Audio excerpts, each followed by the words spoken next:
25 जुलाई 2017 को जब supreme court ने शिक्षा मित्रों के समायोजन पर रोक लगाई, पूरे प्रदेश में शिक्षा मित्रों का विरोध प्रदर्शन शुरू हो गया। इस दौरान उन्होंने सरकार से मदद की गुहार लगाई, सुप्रीम कोर्ट में पुनर्विचार याचिका भी डाली। यूपी से शुरू हुआ यह संघर्ष 11 सितंबर को दिल्ली के जंतर मंतर पर पहुंच गया, लेकिन वहां भी शिक्षा मित्रों को निराशा ही हाथ लगी। केंद्रीय मानव संसाधन मंत्री प्रकाश जावड़ेकर ने शिक्षा मित्रों को राज्य सरकार से प्रस्ताव पास कराने को कहा। नाराज और हताश शिक्षा मित्रों ने आंदोलन खत्म कर दिया, लेकिन लड़ाई अभी भी जारी है। शिक्षा मित्रों ने सुप्रीम कोर्ट की सुनवाई पर योगी सरकार से शामिल होने की गुजारिश की। आइए जानते हैं शिक्षा मित्रों के संघर्ष की किताब की एक पन्नों के बारे में। 26 मई 1999 उत्तर प्रदेश सरकार ने सरकारी प्राइमरी स्कूलों में 11 महीने की संविदा पर 12वीं पास 2 शिक्षा मित्रों की नियुक्ति का शासनादेश जारी किया। 2001 2250 रुपए हर महीने के मानदेय पर शिक्षा मित्रों की नियुक्ति शुरू हुई। 2005 में मानदेय 2400 रुपए, 2007 में 3000 रुपए और 2010 में 3500 रुपए कर दिया गया। 4 अगस्त 2009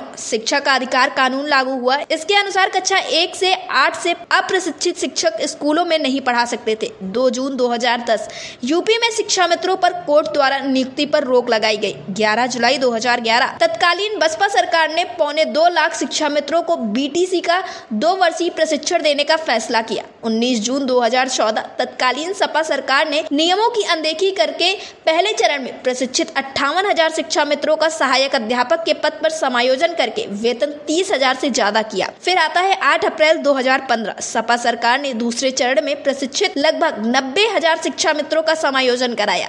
इसके बाद 12 सितंबर 2015 हाई कोर्ट ने शिक्षा मित्रों के समायोजन को अवैध ठहराया और इसे रद्द कर दिया गया। फिर आता है 7 दिसंबर 2015 सुप्रीम कोर्ट ने बचे हुए शिक्षा मित्रों के समायोजन पर भी रोक लगाई। और उसके बाद शिक्षा मित्रों के जीवन में आता है एक काला दिन, जो कि 25 जुलाई 2017 है। सुप्रीम कोर्ट ने शिक्षा मित्रों का समायोजन ही रद्द कर दिया। साथ ही कोर्ट ने राहत देते हुए शिक्षा मित्रों को तत्काल न हटाने का फैसला किया। कोर्ट ने कहा शिक्षा मित्रों को शिक्षक भर्ती की औपचारिक परीक्षा यानी कि टीईटी में बैठना होगा और उन्हें लगातार 2 प्रयासों में यह परीक्षा पास करनी होगी। समायोजन के बाद कई बार शिक्षा मित्रों के लिए अलग अलग से टीईटी करवाने पर बात उठी, लेकिन इस पर शिक्षा मित्रों के नेता इसके लिए राजी नहीं थे। अब हालात ये हैं कि 2014 से 30,000 रुपए से ज्यादा वेतन ले रहे शिक्षा मित्र अब खाली हाथ हैं। फिलहाल शिक्षा मित्रों का मानदेय बढ़कर 10,000 रुपए किया गया, लेकिन बजट के केवल 26,000 उन शिक्षा मित्रों के लिए व्यवस्था की गई जो समायोजित नहीं हो पाए थे। लेकिन इसके बाद भी शिक्षा मित्रों का संघर्ष लगातार जारी है। अभी हाल ही में 5 सितंबर 2024 को शिक्षा मित्रों के द्वारा भारी धरना प्रदर्शन किया गया, जिसको देखकर शासन प्रशासन भी घबरा है और शासन प्रशासन ने शिक्षा मित्रों को एक बार फिर आश्वासन दिया कि उनकी समस्याओं का हल कर दिया जाएगा। जिसके बाद एक बैठक की गई और बैठक में ये कहा गया कि अब समस्याओं का हल कर दिया जाएगा और शासनादेश जारी कर दिया जाएगा। शिक्षा मित्र